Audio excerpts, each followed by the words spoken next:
Tonight on UI7 News, the GEO lets community members know how to get involved in their upcoming strike. And later, how this massive amount of rain is affecting students on campus. Then an expert look at how students should protect themselves from the flu. UI7 News starts right now.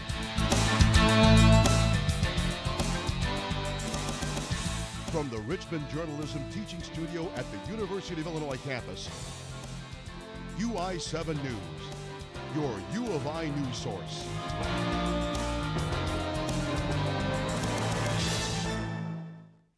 Hello, I'm Stella Yu. And I'm Caroline Hinman, and this is your 5:30 edition of UI7 News. East Central Illinois residents are drying out and cleaning up this evening after nearly 72 hours of rainfall leaves behind damage caused by flooding and freezing rain. State climatologist Jim Angel says the area received more than 3 inches of rain in 24 hours, adding to the other 2 inches the day before. UI7's Olivia Schmidt has more. Everything from basements to fields like these are underwater tonight after more than 5 inches of rain these past 3 days. While it has stopped raining, many people in the area are still feeling its effects. Champaign Public Works Information Officer Chris Kester says we normally don't have 2 back-to-back days of this kind of rain in February. He says the city needs to clean storm drains that are plugged by debris. However, he also says the water basins in Champaign have been doing their jobs. On campus, Facilities and Services Manager of Communications Steve Breitweiser says the university has had between 50 and 100 daily service requests since the rain started. In Champaign, Olivia Schmidt, UI7 News. The rain and flooding is also posing serious safety risks for people with disabilities who rely on electric wheelchairs to get around. The heavy rains this week on campus have caused a great deal of inconvenience for everyone, but one group in particular are those using electric wheelchairs. The University of Illinois is prided on being one of the most accessible campuses in the country, but it's not immune to inclement weather. University of Illinois student Amelia O'Hare explained how her wheelchair can be seriously affected by the rain. A lot of the time I bring plastic bags to put over my controllers so it doesn't, get ruined and wet. But also I go outside and I see how bad it's raining because sometimes I have to skip class because it's just so difficult to, I can't carry an umbrella or a poncho. It's just sometimes not worth it. She has to take those concerns very seriously, as the closest available repair shop is over an hour away and personal campus visits are rare. It's days like today with really heavy downpour rain and strong winds making it extra hard for students in electric chairs to get around campus. Unable to take normal MTD buses due to overcrowding, they must rely on the Disability Resource and Educational Service bus to get to and from class. Student Avery Schaefer explained how important they are in such heavy rain. In weather like this, without the dress bus, honestly, I wouldn't go to class because I'm not walking in the rain with these chairs. And MTDs don't go everywhere I need to go, so... These are just some of the challenging obstacles students and faculty using electric wheelchairs have when heavy rain and strong winds hit campus like they have this past week. In Urbana, I'm Caroline Hinman, UI7 News.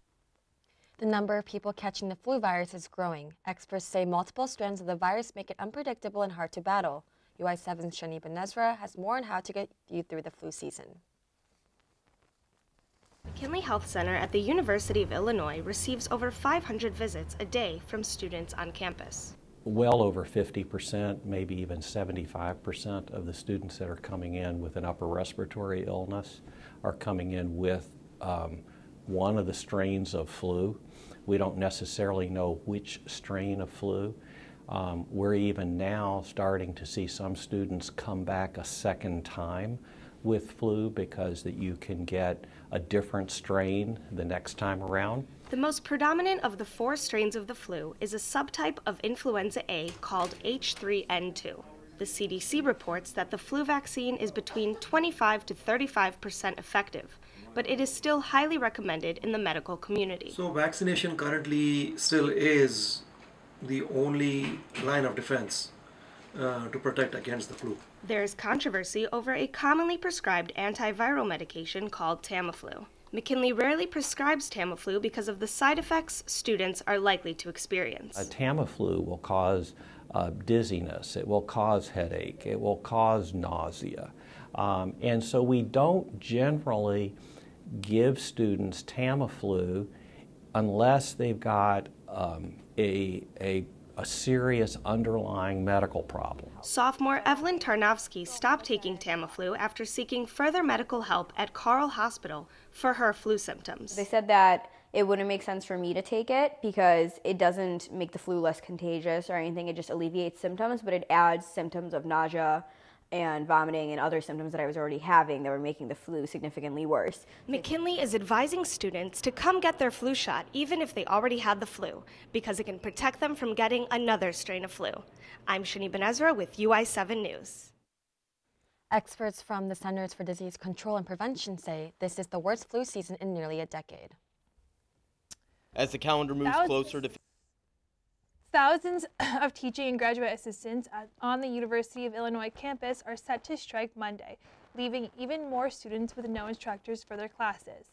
Tonight, preparations are underway across campus. UI7's Evan Kahn has more. As the calendar moves closer to February 26th and in no contract settlement in sights, the GEO at the U of I is mobilizing to get more people involved with their fight for a fair contract. If I was to be a grad student, I know I'd want these protections myself, so I figure while I'm here, why not help them out? Jackson Bursky is a Champaign-Urbana native and a freshman at the University of Illinois. After watching the school from afar, he now sees the importance of graduate and teaching assistants and is committed to helping with their fight in whatever way possible, whether it's picketing outside of the university buildings or just bringing coffee. With the University of Illinois being a public institution, a GEO strike would have an effect that reaches much more than just the university. Tell me what democracy looks like. This is what democracy looks like. We are families, we are workers, just like people in this community. And when their children wants to go to the little university around the corner, as some people like to say, we want to make sure that it's a place worth going to. GEO member Alan Axelrod says the CU area is one of the most civically involved communities he has been a part of. When the GEO went on strike in 2009, he says they had nearly as many non-members picketing with them as they did GEO members, and they are hoping for the same kind of support this time. And there's so much relying on them as far as what they do in the classroom and what they do for these professors and what they do for the organizations here. So it's important that we make sure that they're protected and that they're actually working so that everybody can continue to work. The last scheduled bargaining session between the GEO and the university is set for Friday, just 3 days before the strike date. In Champaign, I'm Evan Kahn, UI7 News. The GEO's final general membership meeting is set for tomorrow night. The meeting will start at 6:30 at the Channing Murray Foundation. More information can be found on the group's Facebook page. Florida lawmakers are refusing to discuss gun reform in the wake of a school shooting in Parkland, Florida that left 17 dead. The Florida State House voted down a motion to examine a possible ban on assault rifles 71-36.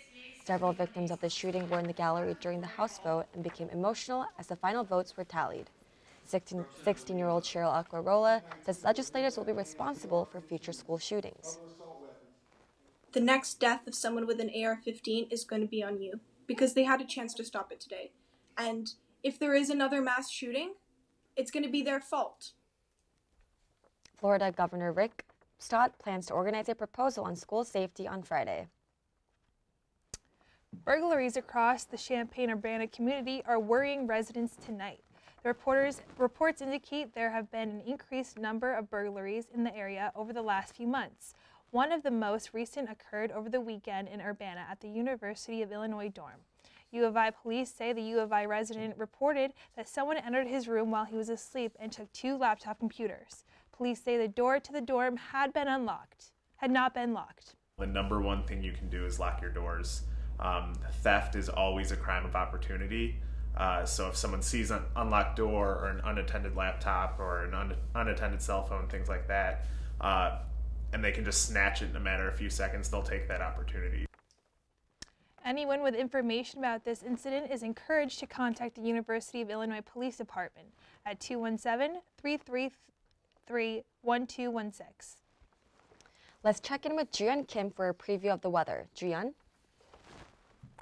Thanks, Stella. Currently, we're seeing damp grounds and humid temperatures due to the storm that just passed us.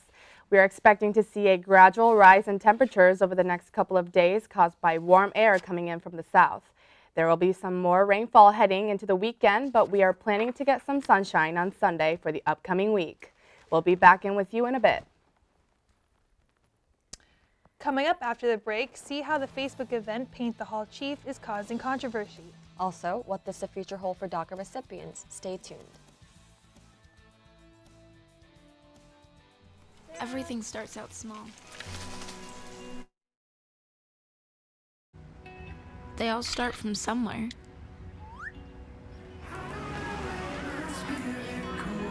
The words we say, the things we do, they can grow into something else. What was small and innocent can become big and sometimes scary. All it takes is one comment, one picture, one video for something to catch fire. But a big problem doesn't need a big response. Not at first. Even if we don't know what to say, the eye emoji can be that first step we take. Let's all pledge to take that first small step together and change the world in a big way. I'm a witness, and so are you.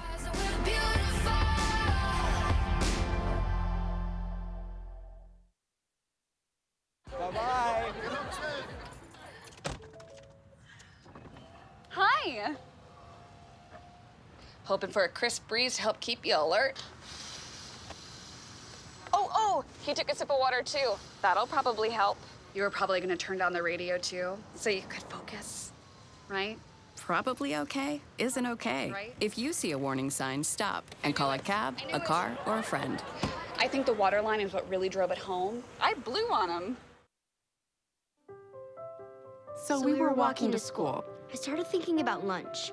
Mom packed me turkey and cheese. She's I really want smart. cheese pizza. Sometimes her mind wanders. We should have a sleepover. I remember saying, Laura? I think I heard Mom say something. The sign says don't walk. Sometimes it's so overwhelming. I really hope she doesn't I have really another hope I bad don't day have at another school bad day at today. school today. When you can see learning and attention issues from their side, you can be on their side. Go to understood.org, a free online resource with support and tools to help your child thrive.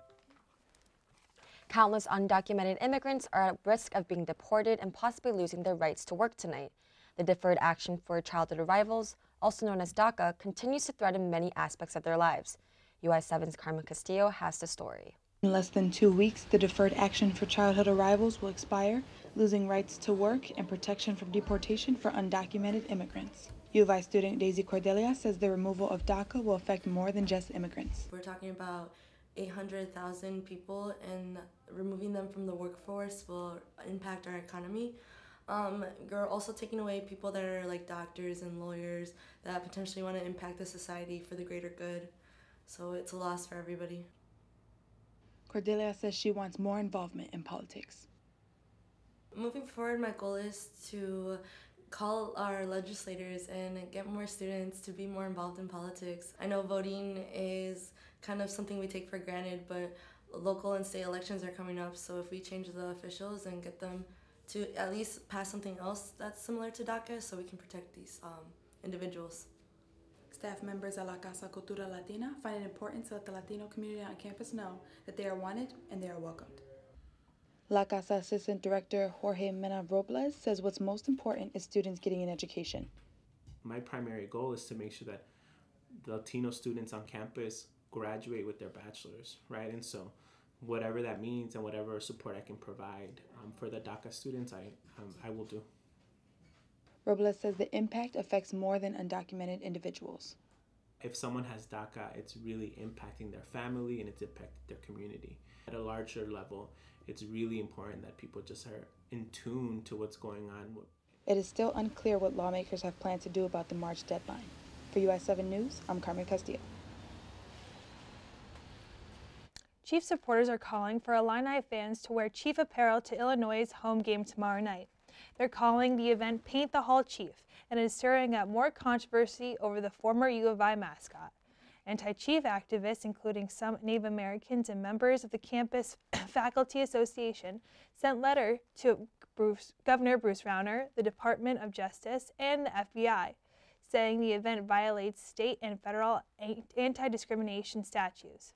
President of the Honor the Chief Society, Ivan Dozier, says if the university tries to regulate what people wear to the game, it becomes a freedom of speech issue.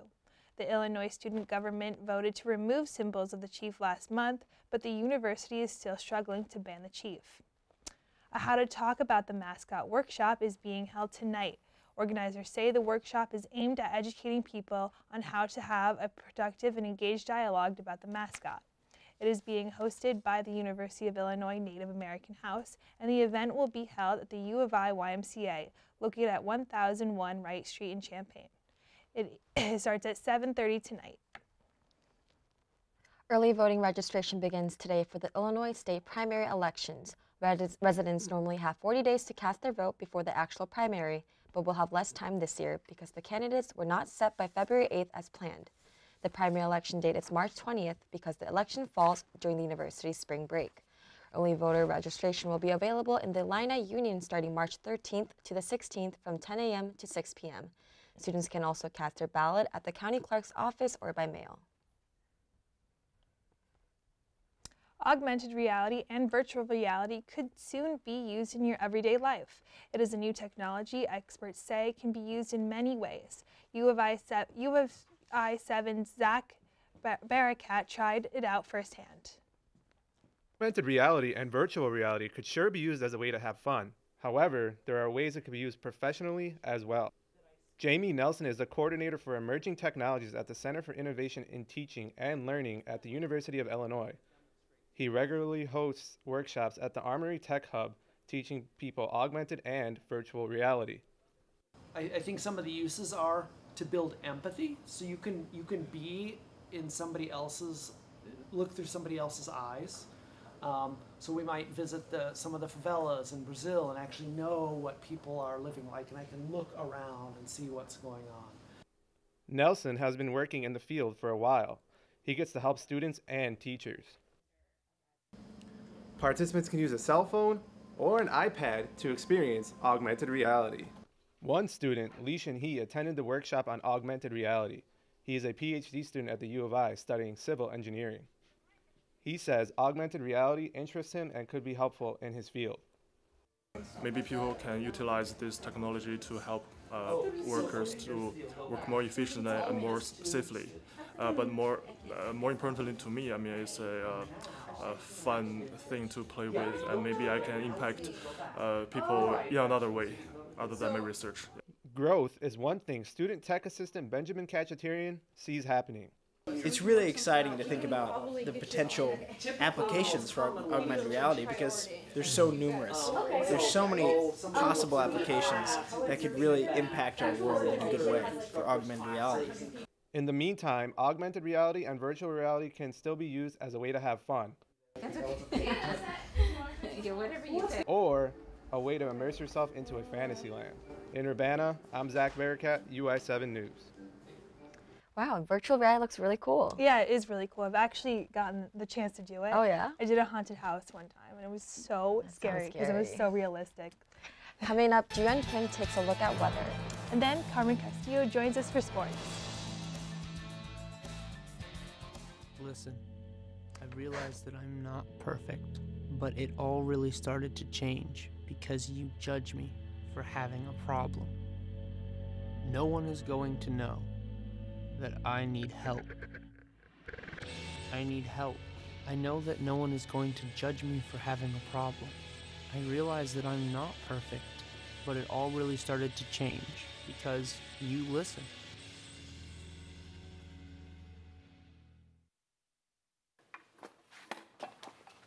Did you hear about the pony with a sore throat? He was a little horse. Can I tell you a cat joke? Just kidding. Why couldn't the Wait. Why was the basketball court all wet? Why? Because the players kept dribbling all over it. Where did cats go on vacation? New York.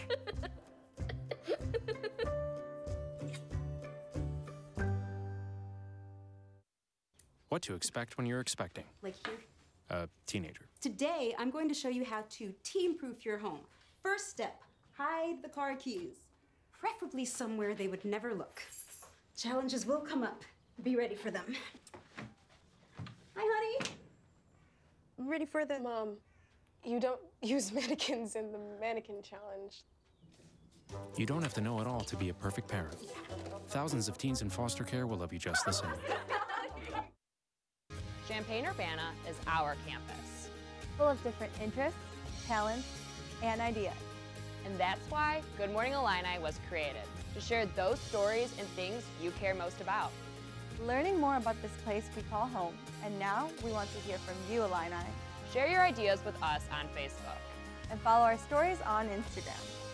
And of course, subscribe to our YouTube page where you can always see GMI live streaming Fridays at 9 a.m. Good morning, Illini. The weather in Champaign-Urbana has been inconsistent throughout this week. UI7's Jiyeon Kim has more.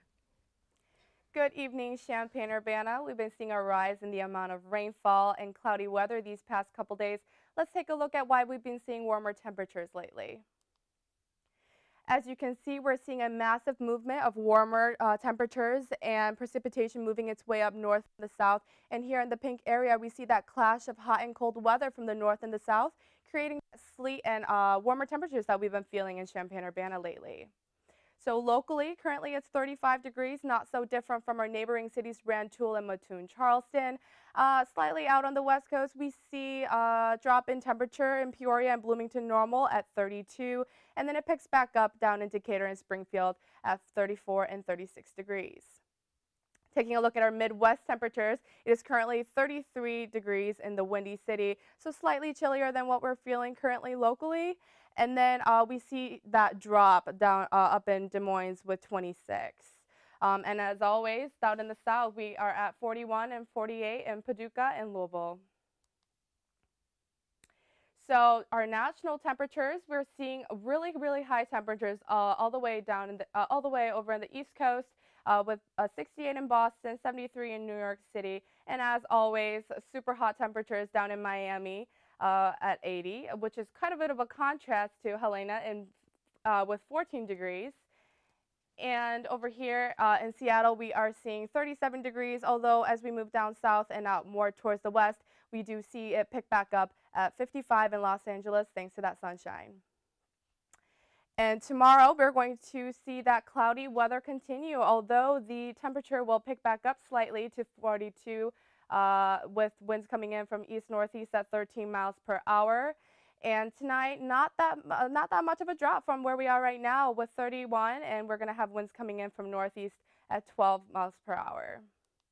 And lastly, taking a look at our 5-day forecast, the cloudy weather is bound to continue tomorrow, although the temperature will go up to 42, and then we'll finally see that rainfall on Friday and Saturday, although the temperature will pick back up to the 50s in the beginning of the weekend.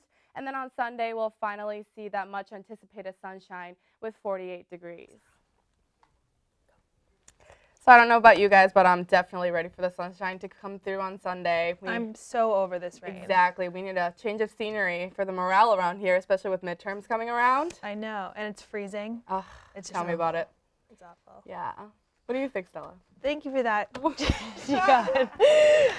So now we welcome Carmen Castillo, who is here with UI7 Sports.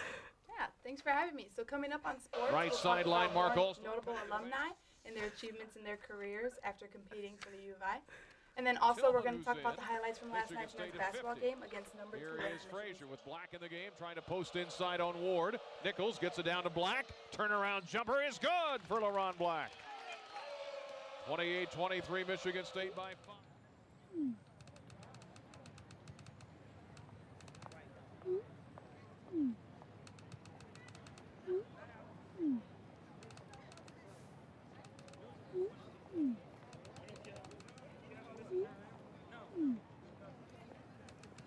Don't ignore the subtext.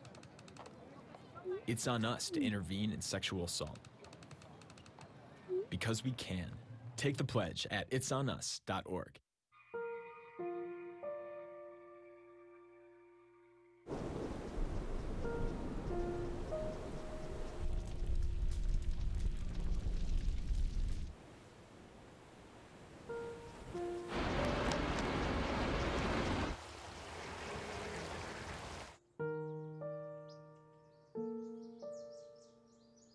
Don't wait. Communicate. Make your emergency plan today. There. Can I tell you a cat joke? Just kidding. Why did the girl ask the mushroom to dance? Because he was a fun guy.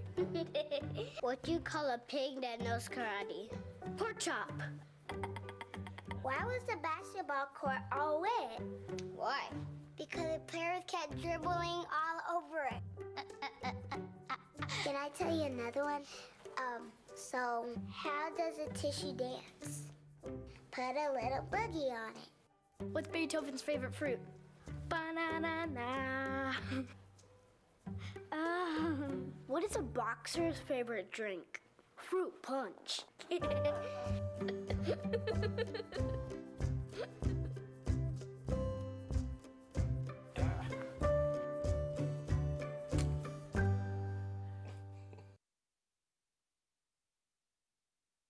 Last night, the Fighting Illini took on Michigan State but did not take home the win. Michigan left with a 20-point lead, ending the game with a score of 81-61. Illinois forward LeRon Black led the scores for the night with 20 points. In his last 3 games, Black has scored 20, 28, and 20 again. Tomorrow night will be the last home game here at the State Farm Center when Illinois will take on Purdue at 6 p.m. And finally, this Sunday will be the closing to the regular season at Rutgers. Asia Evans, former Illini track and field star, and teammate Jamie Gorbo places 5th in the 2-women bobsleigh at the 2018 Olympic Winter Games. Back in 2014 was the first time we see the Evans-Gorbo duo compete. The pair won the bronze medal for bobsled at 2014 Sochi Games.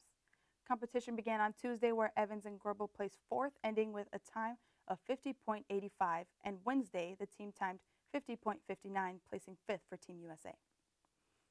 Speaking of notable alumni, former Illini Kevin Anderson reaches an all-new career high ranking after his big win in New York this past weekend. The South African tennis player won against opponent Sam Querrey this past Sunday, earning 250 ATP points and ranking number 9 in his career. This past year, Anderson has participated in 3 ATP finals. However, this year he was able to pull through and take home a win. Anderson went to Twitter to share his victory, tweeting, "Incredible feeling to reach a new career high ranking." The University of Illinois women's tennis team is ranked 5 in the nation.